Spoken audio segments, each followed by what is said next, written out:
captain of Blue Clipper. We're here in Canning Dock in Liverpool, here for the River Festival. Just come back from the Caribbean, having been out there for 6 months.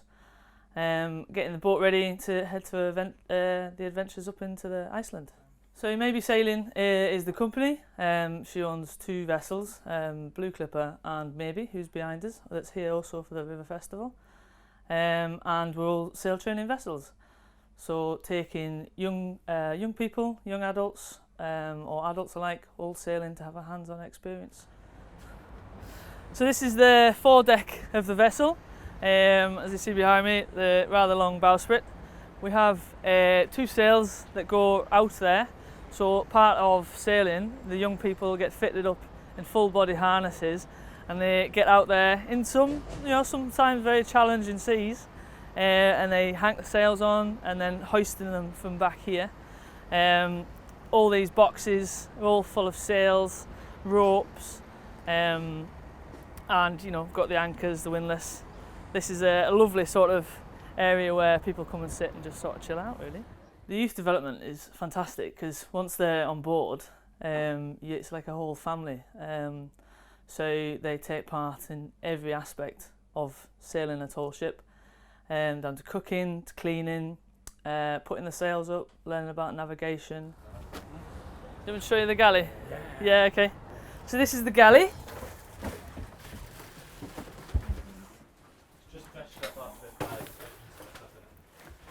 So this is the galley on board, and this is where meals get cooked for 28 people.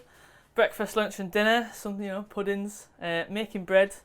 It's a hands-on sort of experience. As you can see, we've got lines up as well to also hold the cook in place to make sure they don't go flying, because it does get a bit bouncy at the front of the boat. Yeah, I've been at sea for 15 years. I was a young person when I started. I sat around a table on a vessel up in the northeast of England, and it changed my life. So I'm, part of that as well. So this is the midships of the vessel. A lot of the lines run into here to pull the sails up.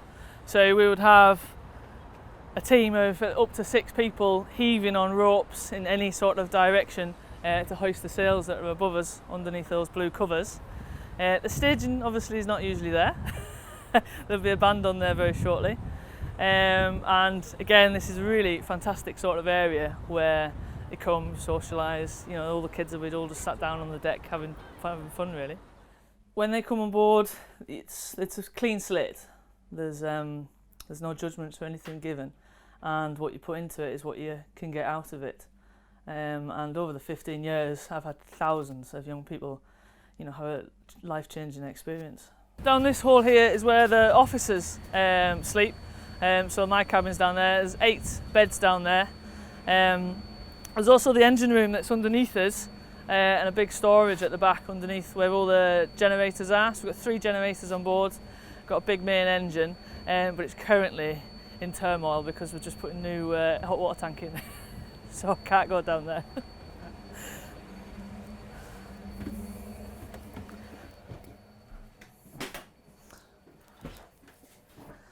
Well, I come from the countryside, a million miles in Cumbria, anywhere from the sea. I'd never been to sea before. I'm the only one out of my family that's gone to sea, and I didn't know it existed. I didn't know that this life was out there, and part of the sail training, I went on board a vessel and they trained me, and then I've ended up making a career out of it. So we have 14 beds in this section here. They're all double cabins. So they've all got 2 beds, and they've also got an ensuite as well with them. That one's, as you can see, she's just done 24,000 miles in 6 months, and she's going to go and do another 24,000 miles. So the prep is, getting her ready is quite extreme. So yeah, each cabin coming all the way up.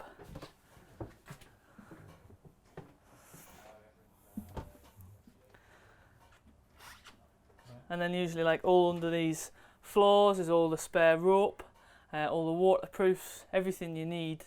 Lots of spares, lots of pieces of metal in case anything breaks and we can fix it. So we've got a full-time engineer on board who also, with the young people, also gets them involved in some tasks that they can help out and maintain. Blue Clipper, she's 44 metres long. She's got a 10-metre bowsprit, which is rather long, which makes it quite interesting coming through the lock into Canning. She's got a 33-metre high mast. She can fly all of her sails. She can have 11 sails on at any one time. And she weighs just under 200 tonnes. And then this is the saloon. So this is where we have all our meals. This is also where we all do our planning. So we'll get the charts out, decide where we can get to and places that we can stop. The boat will have a destination that it's got to get to eventually, but in between that you're using the weather.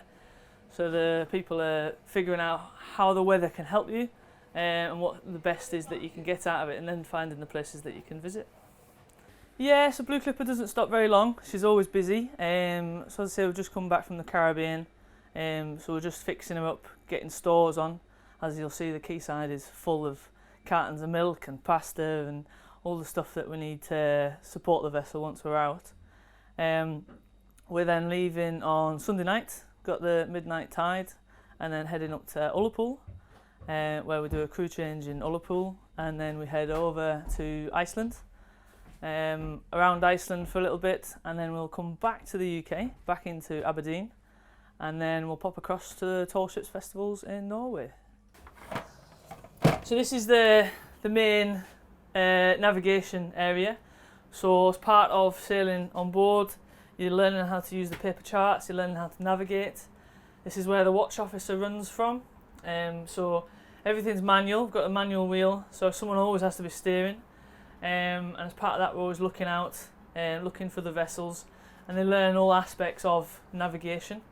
We've got electronic charts and radars, and this is like the nerve centre of the vessel. Lots of the communications, all the radios. It's a busy little place. How does it work? You don't get much time at home. I've been on 6 months, so I've done the full Caribbean, and you can go home occasionally. We have leave and we do go home, but you sort of get itchy feet, to be fair. So you can go home, sit on the sofa, watch some telly, but you're always quite eager to get back because it's just an adventure. No day is the same. You meet some wonderful people along the way. Fantastic experiences, visiting amazing places, and life on board is great.